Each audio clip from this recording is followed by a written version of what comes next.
عليكم. اليوم ان شاء الله غنوريكم واحد الوصفه اللي هي زوينه ديال الشريحه والثومه. تنحتاجو كيلو ديال الشريحه.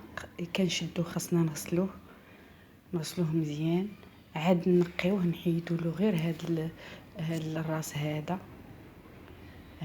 نحيدوه ليه بالموس. وديك الساعه نوريكم الطريقه كيفاش غادي نطيبوه، كيفاش غادي نصايبوه.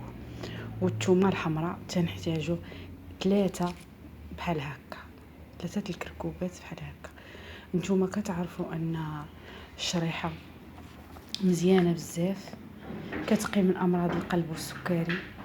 بالنسبه للمراه الحامله كتزيد ليها الوزن، كتخفف من عسر الهضم.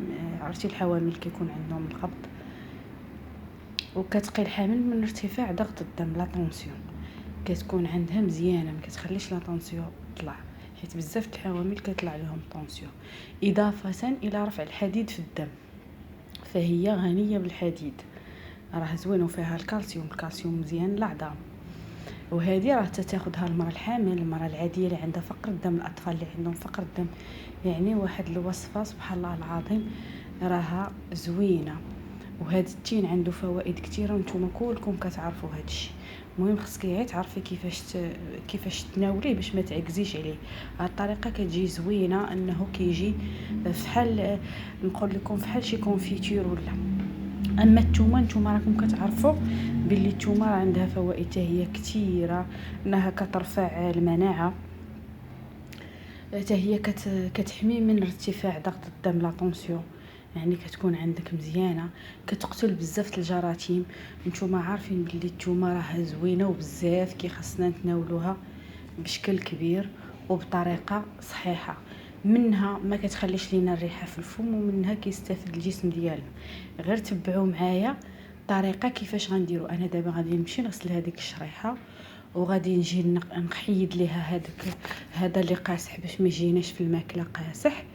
وديك الساعه نقي الثومه ونوريكم كيفاش غادي نطيبوها وكيفاش غادي نصاوبوها. بعد ما كنغسلوا ديك الشريحه ديالنا وسميتو كنقطعوها بحال هكا، وتنديروها في واحد الاناء ديال الطين، قدر ديال الطين. ضروري شي الناس اللي كيمشيو كيفوروها راه غير كيضيعوها. هذه كتحافظ على كاع دوك المواد ديالها. كديروا معاها كاس ديال الماء سخون، كاس صغير ديال اتاي، شفتوا كاس ديال الماء يكون سخون باش دغيا توجد ودغيا الطين يسخن، ما ياخذش لكم وقت. صافي هكا، وتنغطيوها تنخليوها على ما تنحسوا بها. صافي راه هي دغيا كتطيب، يعني واحد 10 دقائق هكا، حتى 15 دقيقه صافي كطيب. الثومه دغيا كطيب. وديك الساعه نتلاقاو. خاصكم تبعوا طريقه صحيحه باش تحافظوا على الفوائد ديالها. صافي نغطيوها ونخليوها تتوجد، ونوريكم اش ديروا ليها وكيفاش غادي توجدوها وكيفاش غتناولوها. كتعطيها التحرك مره تحركيها تقلبيها باش ما تلصقش، وتشوفي واش باقي فيها داك الماء ديالها. وإلا بان لك الماء نشف تقدري تزيدي واحد شويه، وتنقصي البوطه على جهدها، فهمتي، تكون منقوصه بزاف. ومره تحركي حتى طيب. تبان لك راهي طابت بحال كيوقع المطيشه ملي كنسلقوها كنديروا بها الحليب بحال هكا. هانتي شتي. اذا بان لك سميتو باقيه شويه قاصحه، غير حركيها وزيديها شويه طياب. هي الشريحه ديالنا وجدات من بعد ما طابت صافي، ما بقاش فيها هذاك الماء.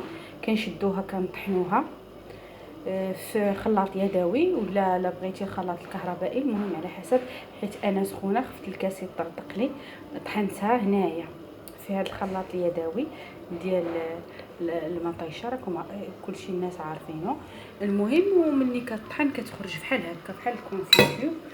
هانتوما كتشوفوا شي عاقده.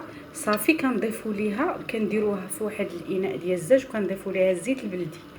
هانتوما غادي تشوفوا. صافي دابا كنديروها كنخلطوا مع هذاك الكاس ديال الزيت البلدي. تنديروها في واحد القريعه دجاج بحال هذه، ونحكموا الاغلاق ديالها باش ما يدخل ليهاش البرد. وديك الساعه كل صباح تاخدي معلقه كبيره في الصباح، وحده وسط النهار، وحده في الليل، حتى الاطفال نفس الكميه، حيت الشريحه راها زوينه كتنفعك ما تضرك. هذه هي الطريقه ديال كيفاش تاخدي الدواء ديالك. المهم في الثلاجه الا كانت عندك كميه كثيره وخفتي ما تكمليهاش في واحد الوقت، مثلا اسبوع ولا هذا، الا كنتي اسبوع عارفه راسك غادي تكمليها بلا ما ديريها في الثلاجه. يلا بصحه وراحه. الا عجباتكم الوصفه شاركوها مع الاصدقاء باش تعم الفائده، وديروا لي الاشتراك في القناه وديروا جيم، وخلوا لي التعليقات ديالكم.